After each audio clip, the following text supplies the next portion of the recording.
money, a framework commonly taught in personal finance but oftentimes missed in formal education.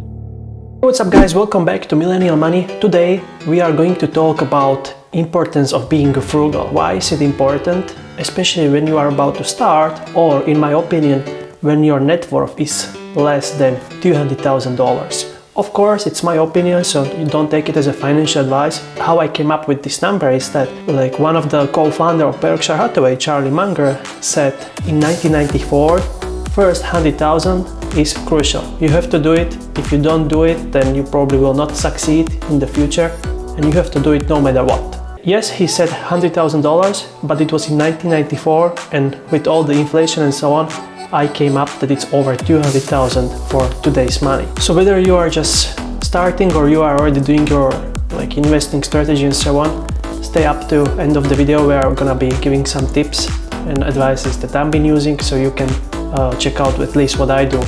And if you like it, don't forget to smash the like button and hit the subscribe button. I appreciate it a lot. And with that being said, let's just begin. At the end of the day, a friend of mine was like, why are you so frugal? What does it even mean? And I was like, well, pretty much being a frugal, it's not necessary that you are cheap. It's more you are thinking logically and using your brain, when you are spending money, when you are making money, you know how much you spend, you know how much you make, and all this kind of stuff.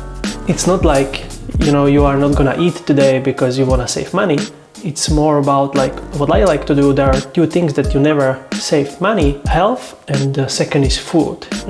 For example, you don't want to pay for dentist, so you are not going to see dentist. The health and everything about health, it's the most important that we have, and we have to appreciate it, and we have to take care of it, right? It's not granted. You have to take really good care for your body and so on. So I never save money on that. And the same is with the food. I'm not gonna eat crap just because that I will save $5. I'm gonna eat what I like, what is kind of healthy, and what I know that it's good. For me, it was always some kind of balance, but pretty much frugality can help you to improve your lifestyle at the end of the day. And now some of you might be thinking how not spending money can improve. Well, it depends what you want, right? If you want to be kind of successful in the future, and you know that with rest of the money you can operate, whether it's your business, you can put it into education, or you can invest them, you are not gonna see outcome right away, but later on you will see something, I'm pretty sure. What is behind being a frugal? Why is it important, especially when you are just starting, or let's say your assets are under 200,000?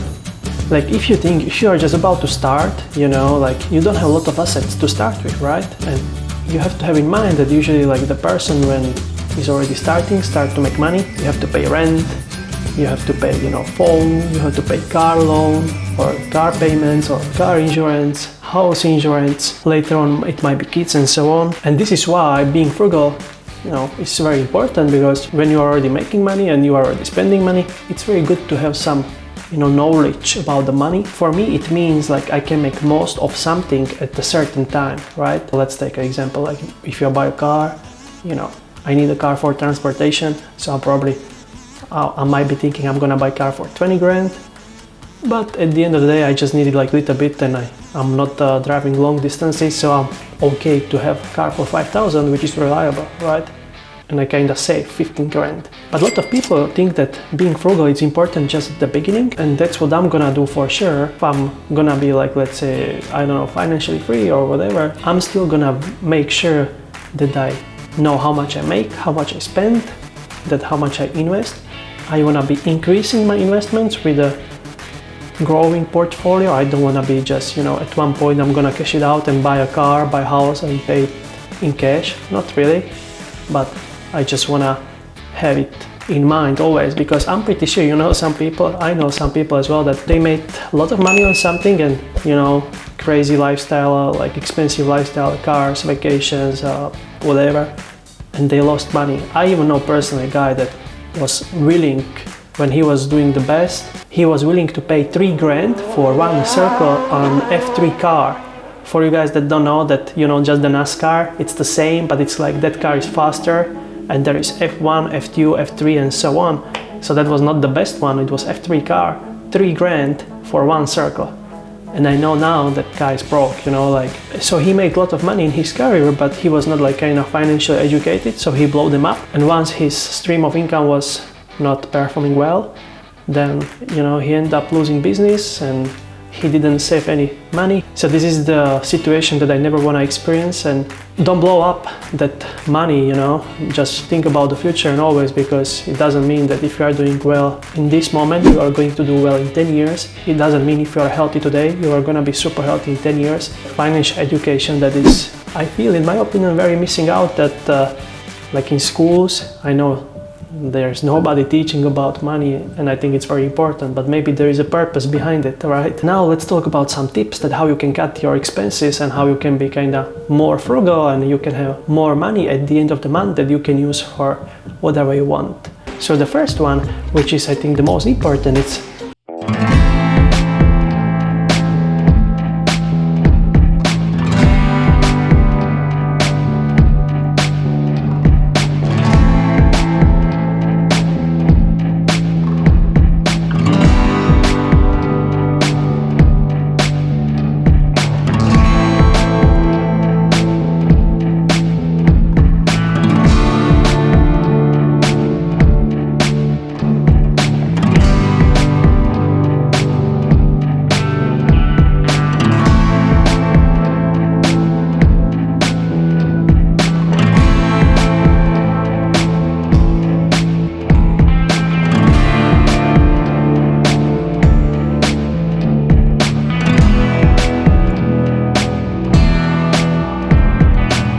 on the social media, which is insane, right? What I want to say, what's behind it, that I'm not saying that you shouldn't eat out at all, but try to, you know, like if you want to eat out, then try to do it once a week instead of 3 times a week, because it's usually the easiest way how to cut out your expense. Like Graham Stefan, that he was always against buying a Starbucks coffee, which is like more than $5-6, and that coffee costs like 20 cents to make. But of course it's probably not gonna be that good one. The question is that if you are willing to spend like $20 for coffee a day, which is insane. Like one of the biggest expense for the young people, it's like household and so on. So try to think about that, you know, like I was always, when I was, for example, dealing with the insurance, like I did call some friend that knows about insurance more. They gave me some offers, then I called the another one, I got 3 more offers, and I pretty much could make better decisions. And I always pick and choose the one that is offering the most or the smallest, you know, amount. So I'm not saying I pick and choose the cheapest one, but I pick and choose the best combination that I've been looking for, instead of buying just the one that I know right from internet or anything like that. And at the end of the day, you can save a lot of money on that. I know for some people it might be very uncomfortable, but you know, like, I know some people, they are buying stuff just with the coupons, right? Like whether you are buying electronics, like these days electronics you can buy with so much coupons and so on. The next one is my favorite one, is negotiation. And now your question is how you can negotiate, like let's say your car lease or house payment or house insurance. You know what, you can negotiate these days pretty much everything. Like let's say in my example, I know there was like some price for the internet and phone and so on, and I just called them, you know what, I'm going to probably change you as a provider because I'm not comfortable and I can get better offers. Like in 30 minutes they were calling me that they are willing to go down with the price and they are giving me more than I wanted, just because that I told them, you know. So that's the example. Like with the house, you can go and refinance it. Like once you are good customers for the bank, you know, if you pay everything on time and so on, you can go there and tell them, you know, this bank is offering like lower interest rate, and maybe they will offer something. You know what? You will never know until you will not ask. So what I want to encourage is that, like, go and ask. You know, the worst case scenario, they will say no. I have a friend that, you know, like there was a mortgage, he got discounted mortgage because he kind of told them, you know, I'm satisfied with you guys, my plan is to buy more like rental properties, but you know what, I would like to get some discount for that. And you know what, it worked out. These days there is so much competition that, you know, all the providers, they don't want to lose customers. it doesn't matter how big they are, but it's their policy, you know, they don't want to lose. Then the next one that I think it's important, use free resources, right? Like whether it's like media that you want to watch, or media that you want to read, or articles and anything like that. My philosophy behind this, if I'm just taking that as a hobby, or you know, it's not something that improves my life significantly or improves my income significantly, I'm not gonna pay for it. It's like in my scenario, I never paid for Spotify or Netflix. I just use, you know, there are different apps that you can use for free.